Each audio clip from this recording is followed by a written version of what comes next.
നമസ്കാരം. ഇന്നത്തെ സുഭാഷിതം 1681 ദിവസം. സമർപ്പണം ശ്രീ PMN നമ്പൂതിരി. അവതരണം ഗീതാ K നമ്പൂതിരി, ആലക്കോടിലും.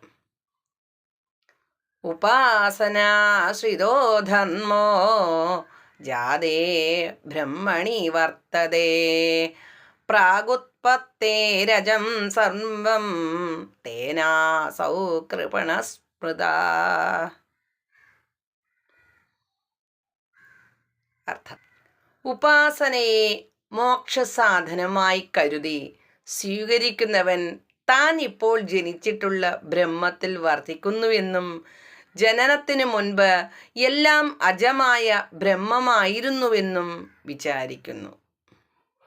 ഹരിയും നന്ദി, നമസ്കാരം.